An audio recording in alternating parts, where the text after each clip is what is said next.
Do you sometimes wonder how you could truly have an impact when it comes to diversity, equity, inclusion, and belonging? How do you know you are moving in the right direction when it comes to becoming a more inclusive individual? As Diverse as Two Peas in a Pod brings topics such as ethnicity, genders, sexuality, or religion on the table. We talk about research and science, but also emotions, feelings, and vulnerability. We discuss allyship, advocacy, and privilege. But most importantly, we talk action. Because without action, we stay still. And when it comes to diversity, equity, inclusion, and belonging, stillness is never the answer. Welcome to As Diverse as Two Peas in a Pod. With over 4 decades leveraging communication expertise to enhance relationships, Shee Shee guides leaders in building inclusive connection across generations, bridging knowledge transfer, and cross-mentoring for greater organizational results. As a generational relationship strategist and coach, adept at empowering leaders of all ages and life stages, her passion for helping people create authentic relationships comes from her story. Born into a 5-generation family, as the youngest of 8 children, she quickly learned to navigate generational differences at home. Experience in cultivating diverse global relationships and guiding leaders in building bridges of relational equity, she supports individuals in confidently leveraging their relationships to create true, real communication and connection for inclusion, respect, and regard in their life work. I am delighted to receive Shee Shee as my guest for this latest episode of As Diverse as Two Peas in a Pod. Shee Shee, welcome. Welcome so much to As Diverse as Two Peas in a Pod. I'm so glad to have you here today. Thank you. I'm so glad to be with you. So the first question I tend to ask everyone, because I think this is such a beautiful way to start the show and to hear people's story. What is your story?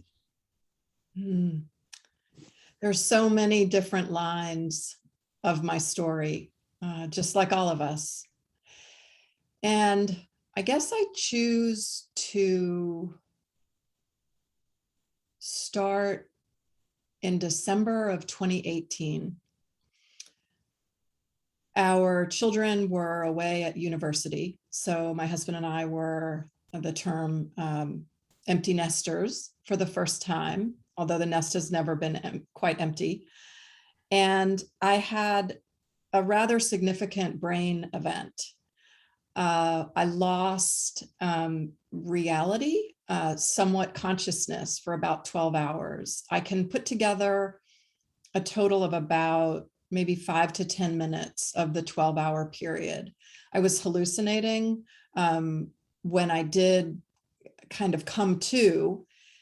I always knew who I was, but I was not aware of where I was in my lifespan. Was I a teenager? Was I in my 30s or 40s? Did I have children?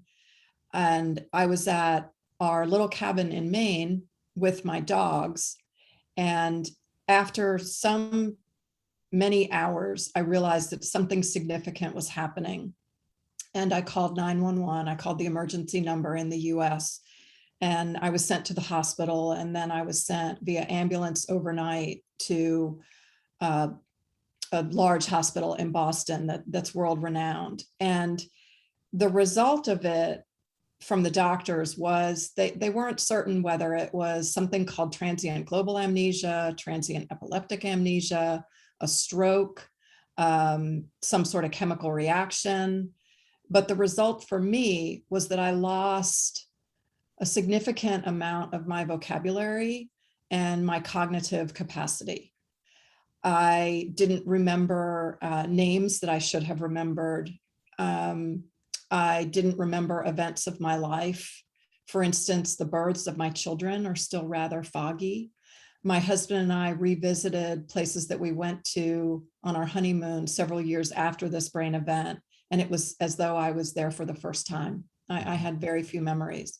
So in the years subsequent to that event, I've regained a significant portion of my abilities, both verbal and mental. And it served, as you can imagine, and most listeners can imagine, an enormous wake-up call to what is this life that I'm living? What do I choose to do? I had had quite the corporate career before children, and then my husband and I decided that I would be an at-home parent with our children. And we've also moved a lot, including living abroad 2 times. And so my working for a paycheck just wasn't involved in that.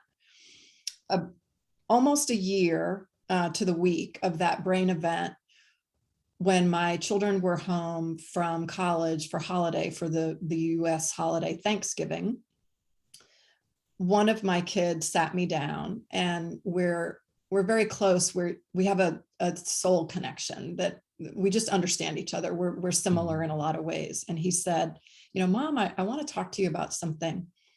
You seem bored and you're kind of boring. So you need to do something, like beyond the volunteer work that you do, beyond taking care of us since we're not here anymore, beyond taking care of the home and the dogs and dad. And he said, I think you should get a job. So I took that. Okay, thanks, son. Thanks for seeing me and thinking of me. And I appreciate that perspective. And then he came to me a couple of days later before he went back to school. And he said, it's not a job, Mom. He said, find a career. And then he called me about a week after he was back at school. And he said, it's not a career, Mom. It's a calling. Go find your calling. So I took this journey that I called my calling quest that took several months. And I was reflecting on when in my life I had felt the most of service, the most useful, the most alive, the most fulfilled.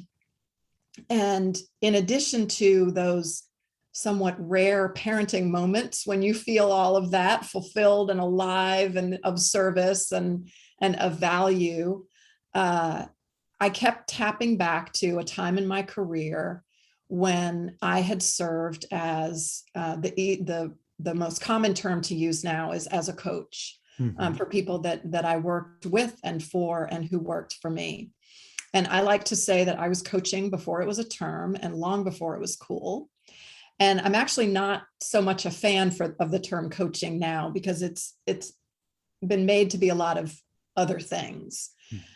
And so I went in search of some coach training, because that was important to me, not to just hang a shingle out and call myself something that I didn't feel qualified to do.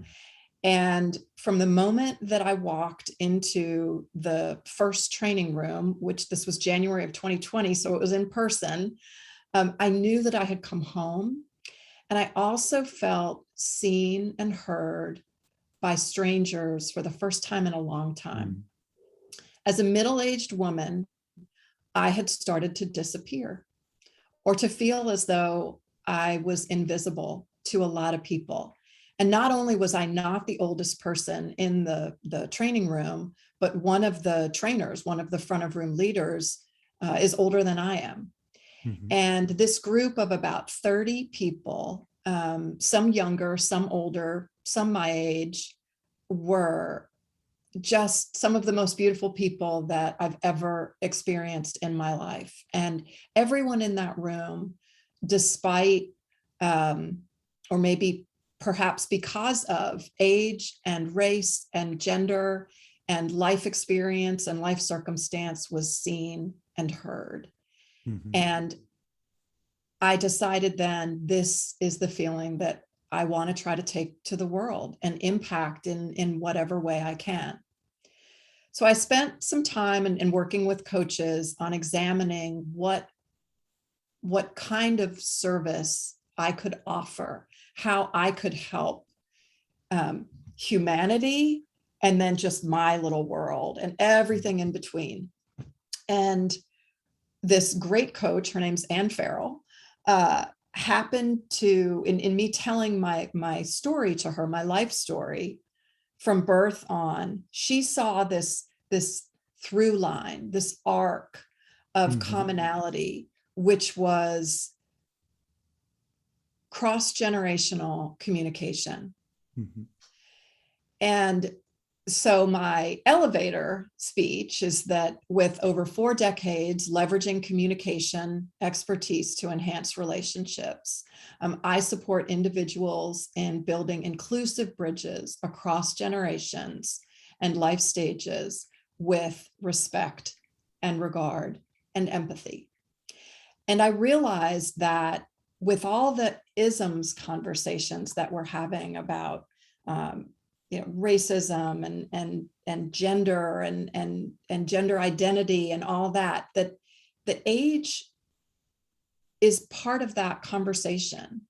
So for Two Peas in a Pod cast, it's part of the dialogue that age matters, and where we are in our life and life stages and generationally, it matters, and it's an important topic. And we can, when we're informed and intentional and loving, we can build bridges of inclusion and respect and regard to connect these generations and to cross these gaps. Thank you so much for sharing this beautiful story, and I love your pitch. Actually, it as you said, it brings together so many things around generation, but as well in how do we do it, because it's not just about creating that bridge, but it's about how do we do it in a way that is that's bringing a positive outcome to everyone. And I agree with you. It's I think I mentioned it before, and I will mention it so many times after that. There are indeed some topics when we talk about diversity, equity, inclusion that are urgent. They're very urgent because they're critical. Something is happening in the world and we need to do something immediately. But none of the topics of diversity and inclusion are more important than another. And yeah, generations is one that we often forget actually about. And I remember having that discussion with my dad a few years ago. Now he's retired, but going back maybe 10, 15 years ago. So he still had another maybe 10 to 15 years to work. He was considered too old to actually bring any value. And then on the other side, as we can see as well, is quite often we can still hear sometimes, oh, well, you're too young to know, or Absolutely. I know better than you because I have experience, because you're too young. So there is everything in between as well. Well, for instance, Gen Z, who are the folks considered to be born, and there are lots of discussions about exactly which years define exactly which generations. But for instance, Gen Z is about 1996 to about 2010, 2015, somewhere in there. And these are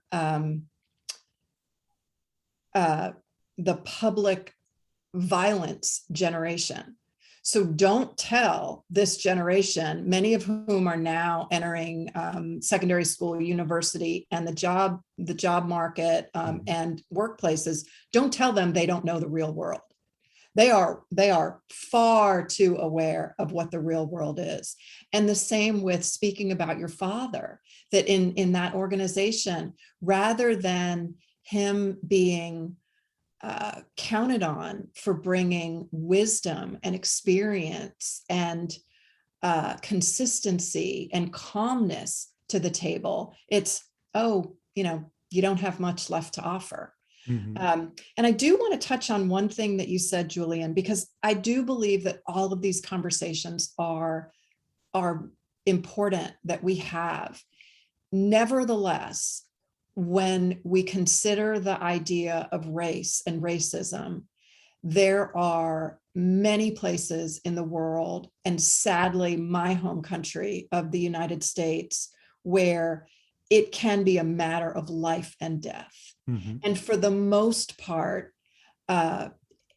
age issues, age discrimination, even if you want to say that, or ageism, is not typically a matter of life and death.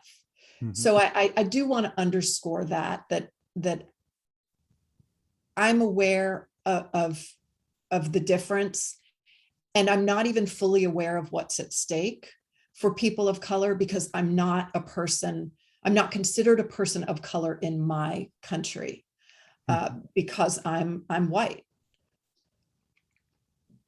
No, it's a very good point. But and at the end of the day, this podcast is about bringing all these differences as well. I think maybe I mentioned it to you as well, but obviously these topics will have different importances depending on where we are. Yes. I'm based in Romania myself, and obviously race will have a very different look than, as you said, in the US. Gender is another one as well.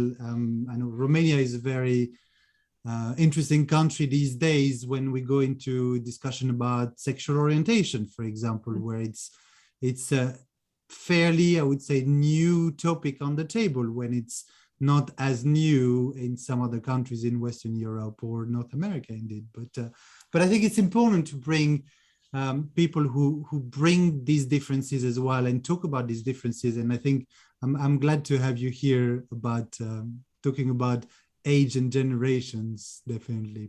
So based on the work you do as a coach and this kind of cross-generational communication, what are some of the things that you see that are common across generation, and other things that kind of really separate the different generations that we have at the moment, maybe in the work environment, in the workplace, or at home?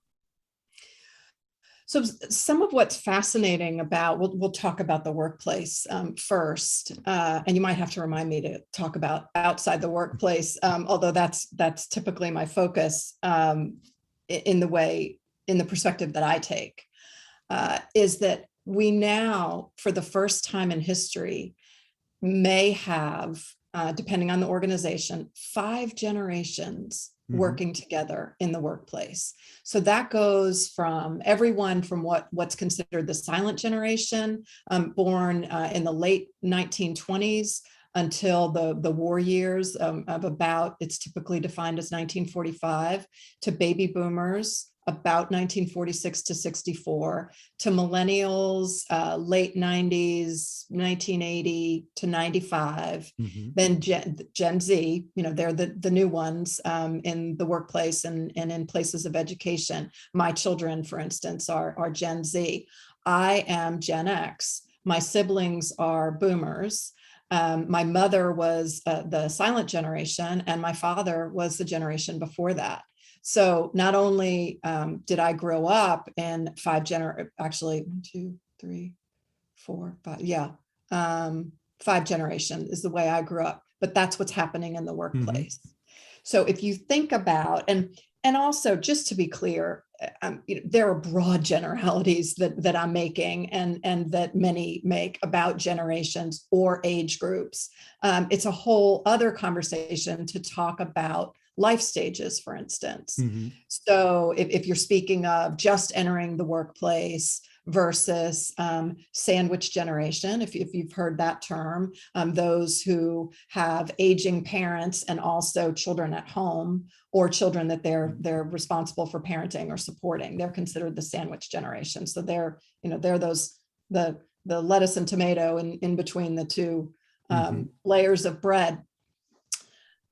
So you have, all of these generations, like I said, sort of box defined, but loosely defined. There are commonalities and there are vast differences. Clearly, a millennial who's born in 97 is has had a very different lived experience than a millennial born in 95. But some of the commonalities are, for instance, the silent generation, those elders that we have in our communities and in the workforce. They're financially focused, they're hardworking, they have strong values, they are wise. You know, that word that I mentioned before with speaking of your dad, just that life experience that they have that just can't be replaced. And then the boomers, they're competitive, they're hardworking, they're goal-oriented, they want prosperity, they want to avoid conflict. Let's see, they prefer face-to-face communication. They like recognition, they like security, opportunity, prosperity.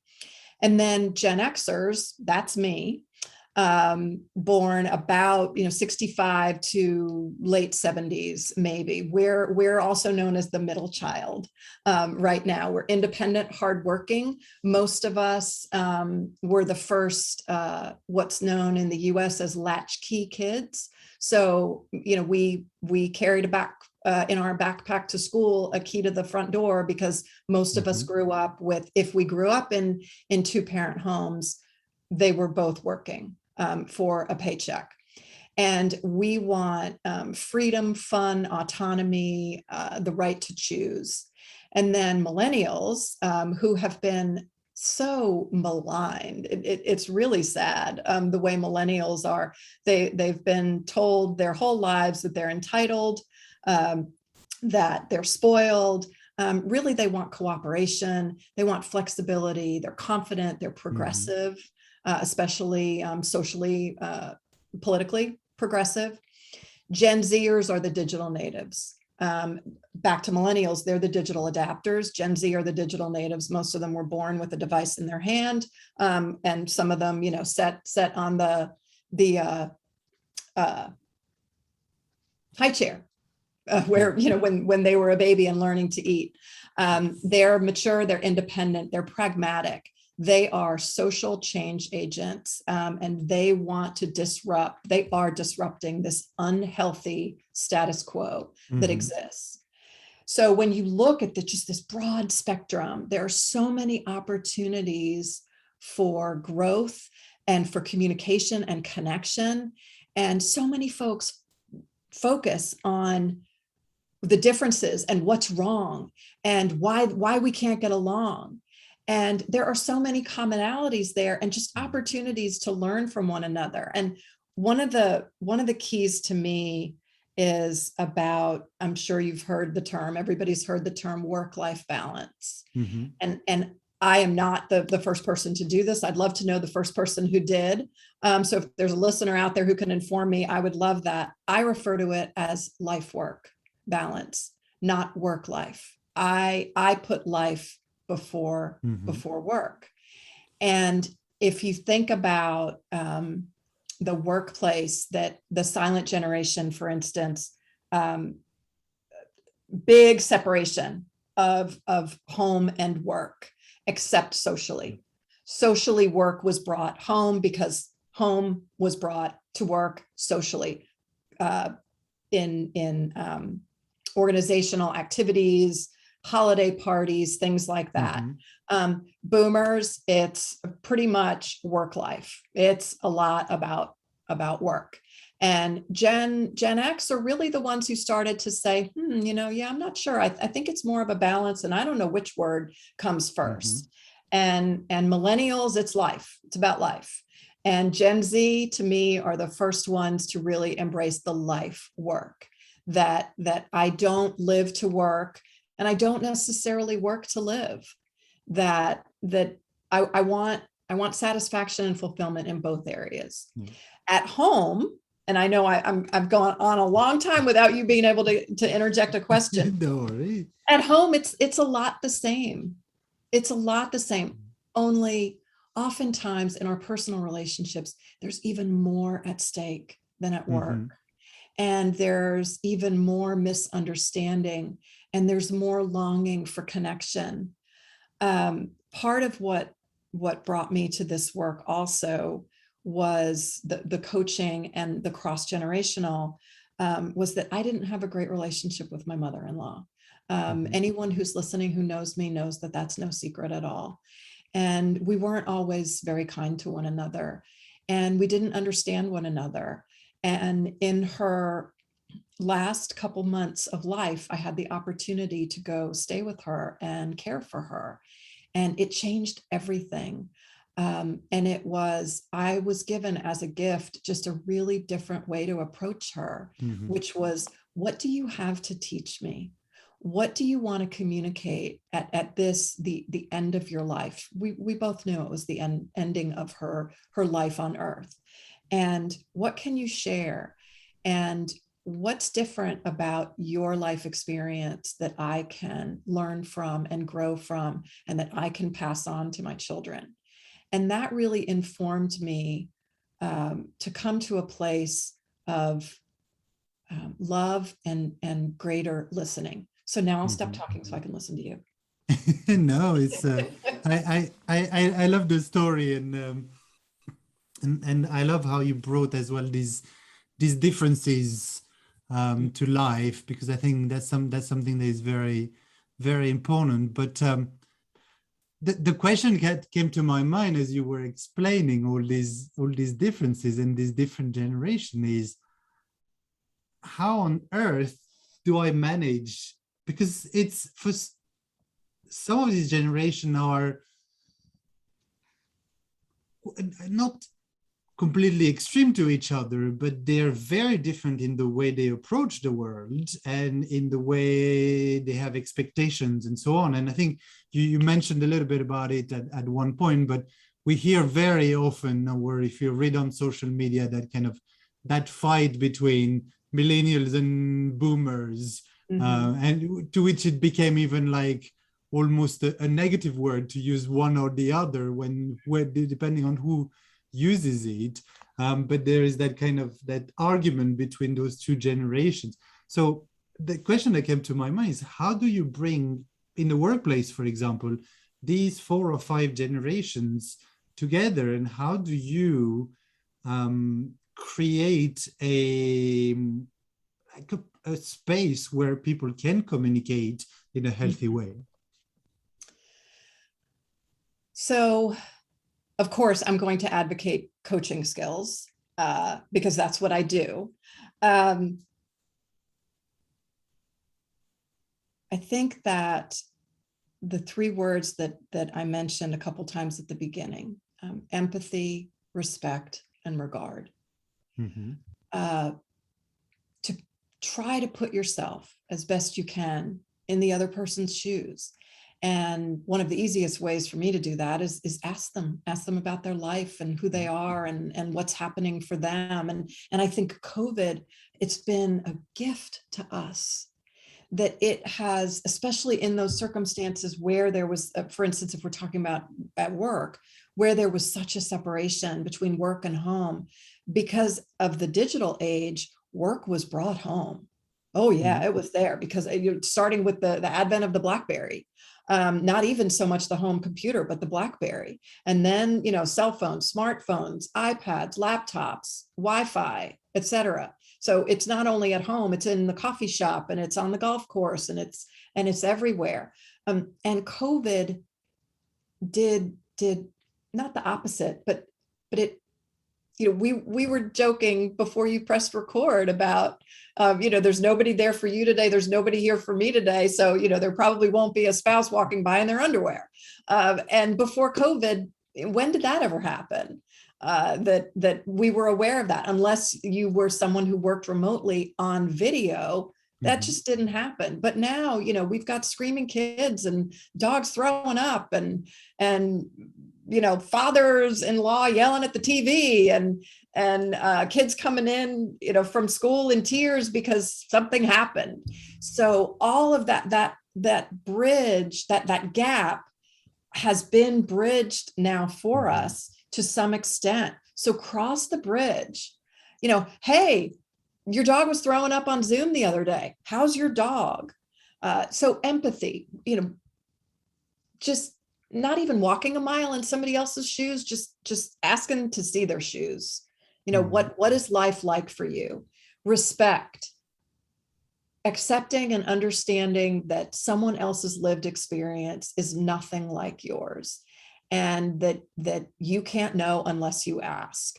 Regard. I'm going to hold you in esteem. I'm going to hold you as the coach training that I received from an organization called the Coactive Training Institute holds that every person is naturally creative, resourceful, and whole. So I'm going to hold you as naturally creative, resourceful, and whole.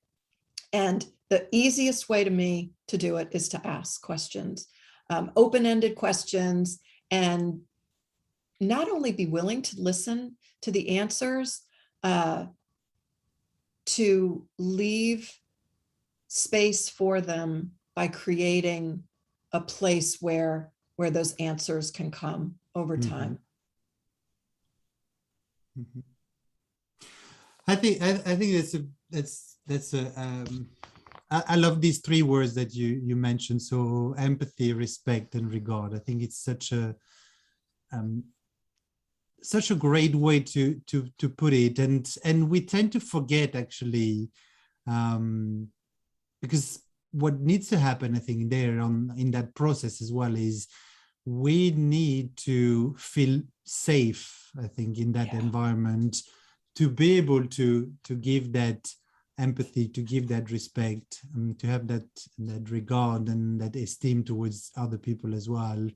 So I think that space of, or that safety that we create in that environment is a key element there for us to be able to actually go there.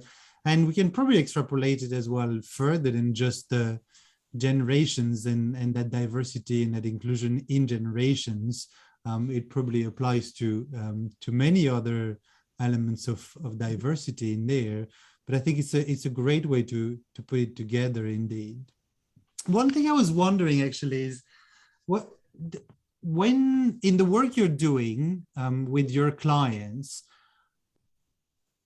what do you concretely help them with? So how do you support them into that journey as individuals? It really depends a lot on what they bring, which relationship they're bringing to the table. And I work with clients on all kinds of relationships that they have, usually beginning with self. And then they might come to a session wanting to talk about their partner or their boss or colleagues at work. I had a call this week with a client who was relaying a success story at work with a team, and it was all based on taking a different perspective. They realized through coaching that the perspective that they were taking wasn't serving. And so we explored different perspectives, different ways of looking at these relationships, and who this client wanted to be, who they were choosing to be, and then what they were choosing to do in that being. And that's the way we start. And you want to try it out for a minute? Are you game? Let's do it. Yeah. Okay. All right. So what's a cross-generational relationship that you have that you'd like to enhance? And you don't have to name names.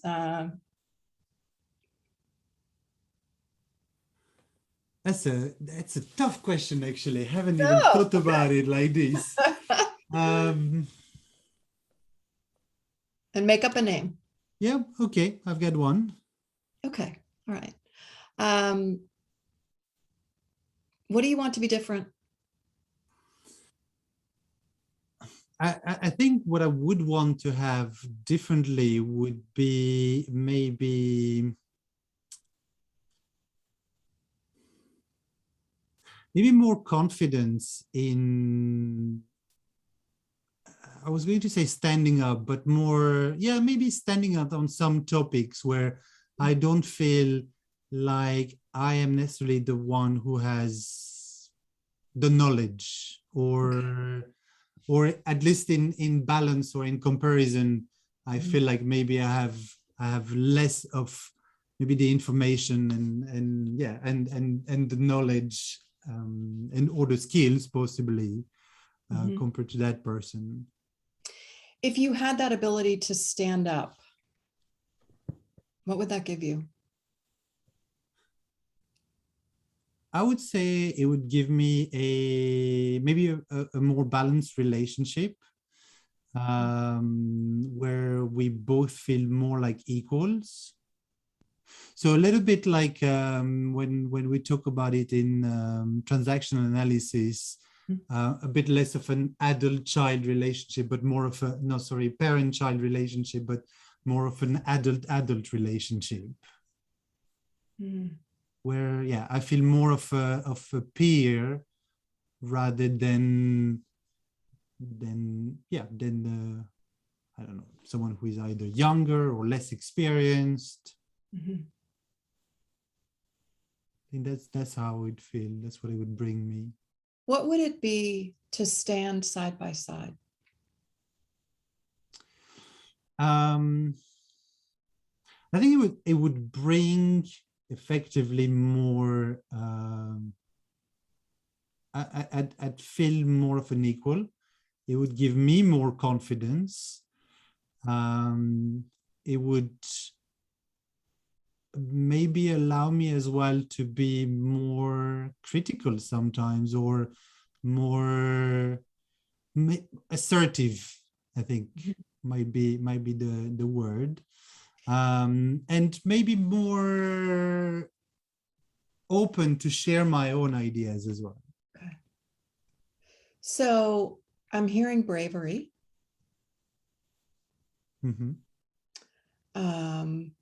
I'm hearing that you're longing for a deeper relationship, a deeper connection. Yes. Yeah. Yeah. So what's one small thing, Julian, that you could do differently to get that deeper connection? You know, the first actually that came to mind, interestingly enough, was to share that, to be vulnerable and say, this is how I feel sometimes. This is what I would not say necessarily bothers me, but what makes me feel maybe that I'm not being as going forward and sharing my opinion. So yeah, I think probably just to say it out loud to that person. Show me with your hands what that would look like to say that. Oh, that I think at first it would look a bit like this, like kind of Okay, you've got your fists clenched and yeah, exactly, kind of because in I front think of one another. it would feel a little bit maybe a bit stressful, or a bit Yeah, worrying somehow. I mean, what's gonna be the reaction on the other Yeah. side, kind of. Right. But I don't know. I think once it's out, I think I feel like I don't think even like I could show it to you. I think I could feel my arms kind of falling down and being I relaxed, and see your shoulders down shoulders as well. relaxing. Yeah, yeah. So just be feeling like I'm standing naturally, rested, and shoulders down because of the weight, but kind of still straight and yeah, standing up, kind of. So Standing up that as equal. Yeah, exactly. Yeah. That confidence is there. Yeah. So take a couple seconds. I invite you to close your eyes and just hold on to this feeling. The feeling of stepping into that bravery to build this bridge, to create that connection. And then that feeling of equality after the dialogue. Okay. So what's different now than 5 minutes ago? what you know, I will answer the question, but when I closed my eyes, actually the thing I saw Mhm. was hugging that person. Oh, This is you just made my this month. this is what I saw when I closed my eyes. Actually, it was that next step and what happened by doing that. And I have lost the question you asked me actually. Let's see.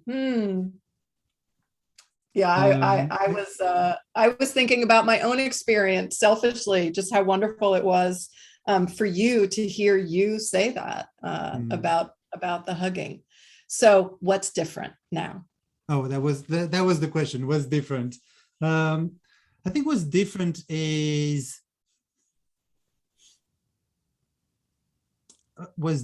me. Mm-hmm. I think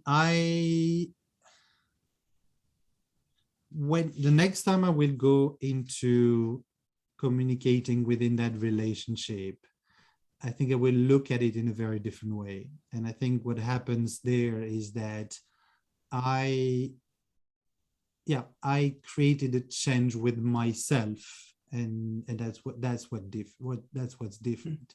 It's in some ways, I honestly, I mean, in the few minutes I haven't had necessarily the time to reflect about it too much, Mm-hmm. but I will put myself in the shoes of that person and think about, okay, how does it feel for them as well?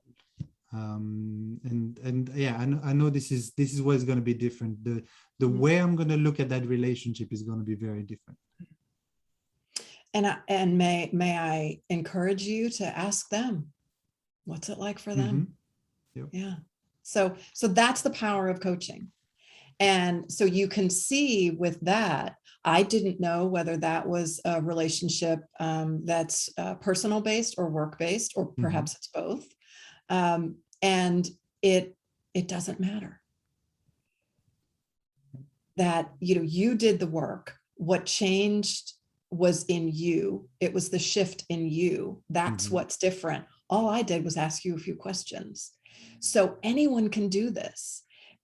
Yes, I'm a trained coach, and leaders, facilitators, parents, adult children, uh, any gender, any age group, any race can do this. We can build these bridges of empathy, respect, and regard across Mm-hmm. generations, across life stages and age groups to better connect all of us so that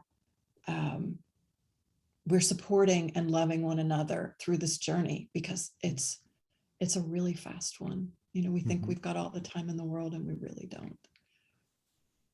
Very true. Um, I wanted to ask you actually another question, which relates a little bit to some of the things we discussed, because as we mentioned before, there is a little bit of that blame between the generations, and this generation did that and we have to fix it, and this generation behaves like this, and this is not how it used to be, and how we did things before, and so on. In your opinion, how do you move away from blame as an individual? So how do I put myself into becoming a more inclusive person by kind of releasing that blame? It's really interesting that you just used the word inclusive, because in my notes here, I have the word inclusion with a box written around it. It's one of my core values, is inclusion. And so reducing blame,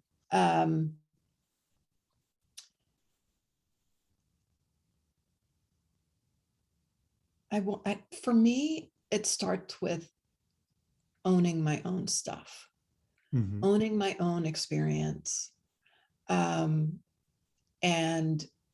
again, I keep going back to empathy, that trying to learn about and understand the other person's experience, and that it differs from mine, and communicating, being willing to be open and vulnerable and transparent, Mm-hmm. before another human. And that's the part that we can own, is our own stuff.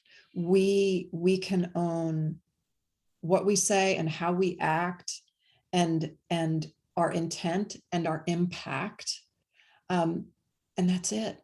We can't own how someone else receives something, how they perceive it.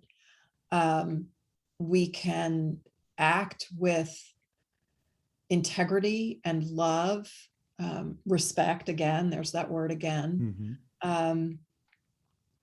And I think a lot of it is listening and doing the work on ourselves, a lot of deep work on ourselves. And there are a lot of thought leaders out there that, and psychologists and psychiatrists that think that at the root of blame is shame. So doing the work there, which is not my work. That's not my, I'm not a therapist, don't claim to be. We'll leave that to the specialists, definitely. Yeah, we will. Exactly. Yeah. refer to the specialists. Yeah. So the last question I wanted to ask you, which is more a bit like one of the questions you asked me, is what is one thing that you would want to leave us with and leave our listener with?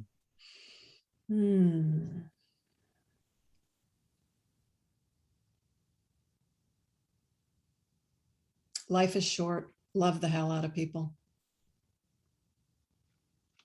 Thank you. Thank you.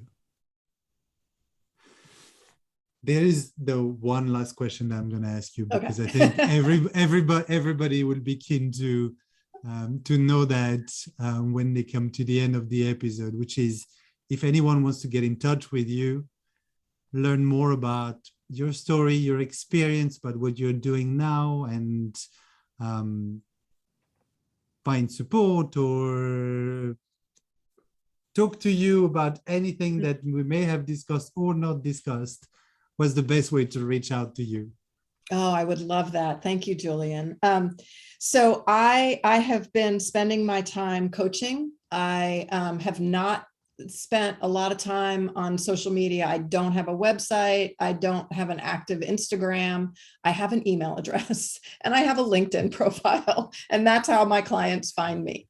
So my email address is Shee Shee V. That's SHEE, the letter V, as in Van Halen, at sheesheev.com. So lots of E's, a couple V's, and I think I'm the only Shee Shee V out there. And my last name is actually Van Inwegen, not Van Halen. It's VANINWEGEN. And on LinkedIn, I'm Shee Shee Van Inwegen. And I would love to hear from anyone with thoughts or questions, or anyone who wants to do this work and is brave enough to want to step into it. Brilliant. Well, we'll definitely put all that information as well in the notes of the episode. Thank you. So they can reach out to you very easily.